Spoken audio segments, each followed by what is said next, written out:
जय हिंद। देखिए, इस वीडियो में हम टोक्यो ओलंपिक और टोक्यो पैरालंपिक का डिटेल डिस्कशन करेंगे कि टोक्यो ओलंपिक 2020 जो हुआ है 2021 में, कब हुआ है 2021 में जापान की राजधानी टोक्यो में उसका, और टोक्यो पैरालंपिक उनका हम डिटेल डिस्कशन करेंगे। और भारत में क्या पैरालंपिक और ओलंपिक में भारत कहाँ पे रहा, क्या स्टैंड रहा, उन सब चीज़ों का डिटेल डिस्कशन करेंगे। और ये वीडियो हर एग्ज़ाम के लिए बहुत ही इंपॉर्टेंट है आने वाले समय के लिए, खास तौर पर करंट अफेयर्स में। यहाँ से 5 से 6 नंबर के क्वेश्चन आपके पूछे जाते हैं जीएस और करंट अफेयर्स मिला के। तो शुरू से लेकर अंतिम तक वीडियो में ज़रूर बने रहिएगा, ठीक है। शुरू करते हैं। सबसे पहले हम बात करते हैं टोक्यो ओलंपिक 2020 की। तो इसका डिटेल देख लेते हैं हुआ क्या है। तो ये जो आयोजन हुआ है कोरोना महामारी यानी कोविड-19 के प्रभाव के कारण 2021 में हुआ था, होना था 2020 में ही। ये जो अंतर्राष्ट्रीय है बहुखेल आयोजन ओलंपिक के 32वें संस्करण है। 2020 में कौन सा संस्करण हुआ है? 32वां। आयोजन 23 जुलाई से 8 अगस्त 2021 तक हुआ है। कब हुआ है? 23 जुलाई से लेके 8 अगस्त 2021 तक, ठीक है। टोक्यो जापान में हुआ है, जिसमें कितने देशों ने भाग लिया है? तो टोक्यो ओलंपिक में भाग लिया है 205 देशों के 11,000 से अधिक खिलाड़ियों ने, और 33 खेल और 339 आयोजन इसमें से हुआ है, ठीक है। थोड़ा सा आगे बढ़ते हैं। तो यहाँ पे कुछ फैक्ट है इंपॉर्टेंट कि 1964 और 2020 के सफल ओलंपिक खेलों की मेज़बानी के साथ जो टोक्यो है ना, 2 बार ओलंपिक में मेज़बानी करने वाला एशिया का पहला शहर भी बन गया है टोक्यो, ठीक है। चलो, अब हम बात करते हैं कि पदक तालिका में सबसे पहले शीर्ष देश कौन से हैं, फिर भारत का हम स्टैंड देखेंगे, ठीक है। तो सबसे पहले बात करें पदक तालिका में शीर्ष देश कौन कौन से हैं। तो सबसे ऊपर है अमेरिका यानी यूएसए, संयुक्त राज्य अमेरिका। उसने 113 पदक में कुल में 39 स्वर्ण, 41 रजत और 33 कांस्य के साथ पहले नंबर पे है, ठीक है। दूसरे नंबर पे कौन था? चीन, यानी 88 पदक, 38 स्वर्ण, 32 रजत और 18 कांस्य के साथ, ठीक है। जापान तीसरे नंबर में था 58 पदक के साथ। ग्रेट ब्रिटेन चौथे नंबर पे 65 पदक के साथ। रूसी ओलंपिक समिति जो है सोवियत संघ का, वो 71 पदकों के साथ 5वें स्थान पे था, ठीक है। अब बात करते हैं टोक्यो ओलंपिक में भारत की क्या स्थान है और क्या कैसा है। तो सबसे पहले बात करें तो एमसी मैरी कॉम और पुरुष हॉकी टीम के जो कप्तान हैं मनप्रीत सिंह, इन दोनों ने टोक्यो ओलंपिक 2020 का ध्वजवाहक थे, यानी उद्घाटन समारोह के ध्वजवाहक कौन थे? क्वेश्चन आता है, मनप्रीत सिंह और मैरी कॉम, ठीक है।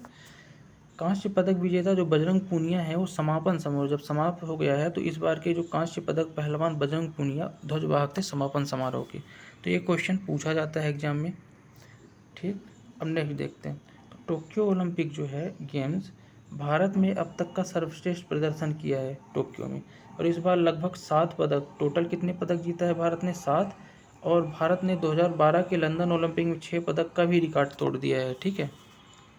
अगर मैं संपूर्ण भारत की प्रदर्शन करूं तो 7 पदक में से स्वर्ण कितने आए हैं? तो स्वर्ण जो है नीरज चोपड़ा ने जैवलिन थ्रो यानी भाला फेंक में 87.58, ये डेटा याद कर लीजिएगा, ये डेटा जरूर पूछा जाता है। 87.58 मीटर स्कोर के साथ स्वर्ण पदक हासिल किया है, और इस जीत से भारत को 121 साल में इतिहास में पहली बार ट्रैक एंड फील्ड में स्वर्ण पदक मिला है, ठीक है।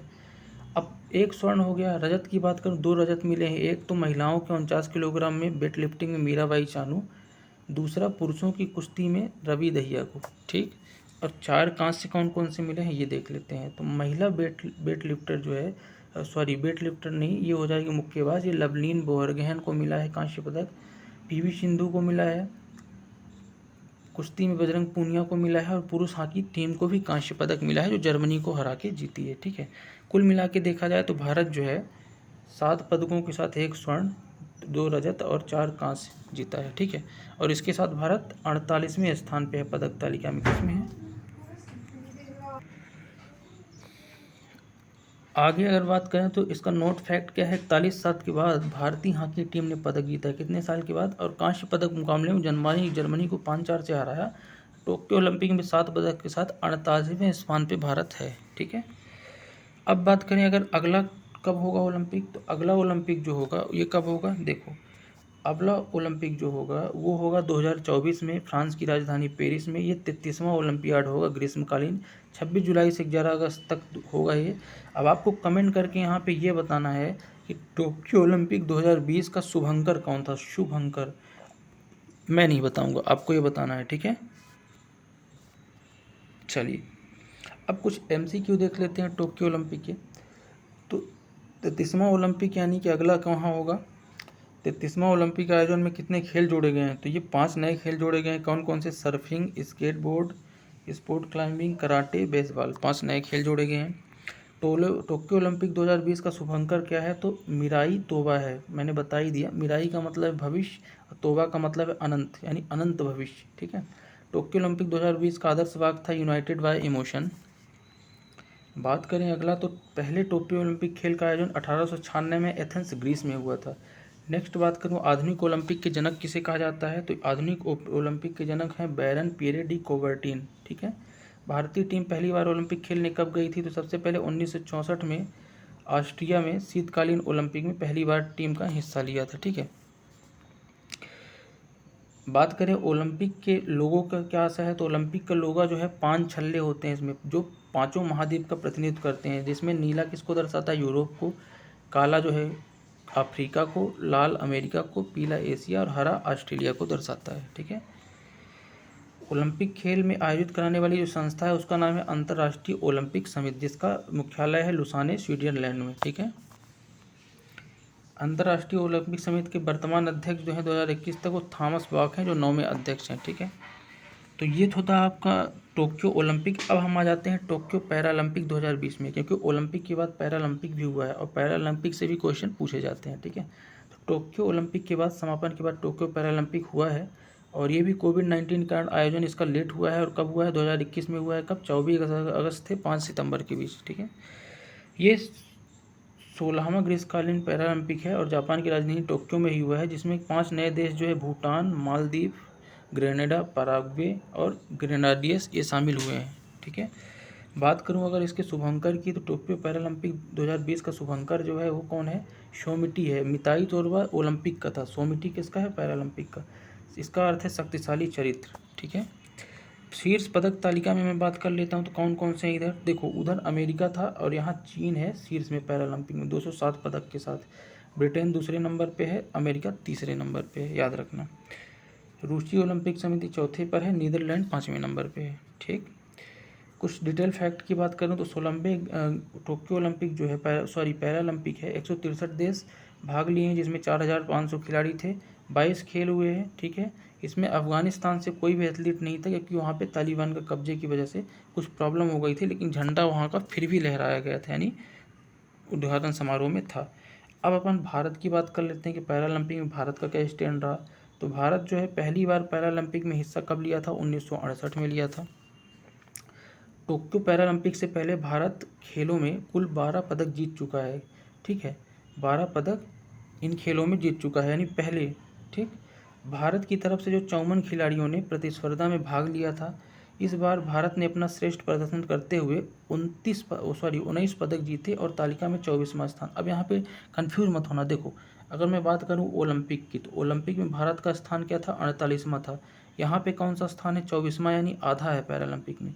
वहाँ पदक 7 जीते थे, यहाँ पदक टोटल कितने जीते हैं? 19। ठीक, कंफ्यूज मत होना। ठीक है।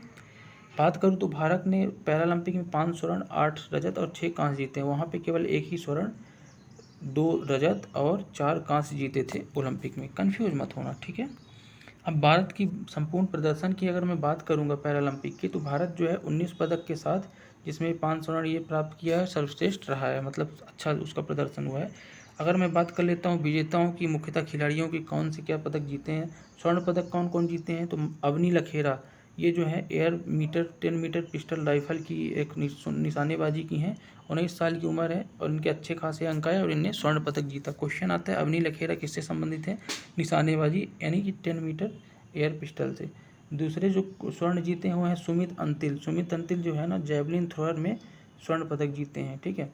तीसरे हैं मनीष नरवाल, यानी कि अवनी लखेरा, सुमित अंतिल, फिर मनीष नरवाल ने भी शूटिंग में जीता है। और चौथे हैं प्रमोद भगत जो बैडमिंटन में जीते हैं। ठीक है। बात कर लेता हूँ 5वें की, तो 5वें कौन है? कृष्णा नागर, जिनने बैडमिंटन में ही जीता है स्वर्ण पदक। ठीक। अब रजत पदक की बात करूँ तो भावना पटेल, क्वेश्चन आया था कि भावना पटेल किस खेल से संबंधित हैं, तो भावना पटेल टेबल टेनिस से संबंधित हैं और इनने रजत पदक जीता है। ठीक है।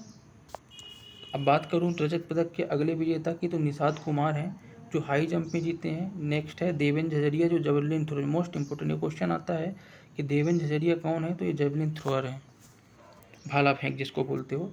नेक्स्ट रजत पदक जीतने वाले हैं योगेश कनुथिया डिस्कस थ्रो में। सिंहराज अधाना है नेक्स्ट जो 50 मीटर पिस्टल में जीते हैं। मरियप्पन थंगावेलु, बहुत इंपॉर्टेंट क्वेश्चन है, तो ऊंची कूद में मरियप्पन थंगावेलु ने रजत पदक जीता है। प्रवीण कुमार अगले हैं जो हाई जंप में ही जीते हैं रजत पदक। ठीक, लास्ट हैं सुहास यथिराज। सुहास यथिराज जो नोएडा के जिलाधिकारी यानी डीएम है नोएडा के थे उस समय, और वो पैरालंपिक में रजत पदक जीते हैं, किसमें, बैडमिंटन में। अब बात कर लेता हूँ कांस्य पदक विजेताओं की। तो सुंदर सिंह गुर्जर कांस्य पदक विजेता है। सिंहराज अघाना है, शरद कुमार है, अवनी लखेरा ने कांस्य पदक भी जीता है। एक सेकंड, यहाँ पे कुछ कंफ्यूजिंग पॉइंट हो गया है मुझे लगता है। देखो, अवनी लखेरा ने स्वर्ण पदक भी जीता है और अवनी लखेरा ने कांस्य पदक भी जीता है क्या? एक सेकंड, एक सेकंड, नहीं, कांस्य पदक, हाँ कांस्य पदक, देखो 50 मीटर में इसने कांस्य पदक जीता है अवनी लखेरा ने, लेकिन 10 मीटर में स्वर्ण पदक जीता है इस बार। ठीक है, सुंदर सिंह गुर्जर जो है इनने कांस्य पदक, सिंहराज अघाना और शरद कुमार ने भी कांस्य पदक जीता है, तो याद रखिएगा। नेक्स्ट बात करूँ कांस्य पदक विजेता की, तो कौन है, हरविंदर सिंह है। ठीक है, नेक्स्ट है मनोज कुमार, कांस्य पदक जीते हैं। ठीक, तो इस तरह से भारत में टोक्यो और ओलंपिक और पैरालंपिक का हमने संपूर्ण डिस्कशन कर लिया है। और जो भी अगर इसमें से छूटा होगा तो आप कमेंट कर सकते हो। बाकी अगर वीडियो अच्छा लगे तो चैनल को सब्सक्राइब ज़रूर करिए, इससे हमें मोटिवेशन मिलेगा अगला वीडियो बनाने के लिए। बाकी मिलते हैं नेक्स्ट वीडियो में, तब तक के लिए जय हिंद।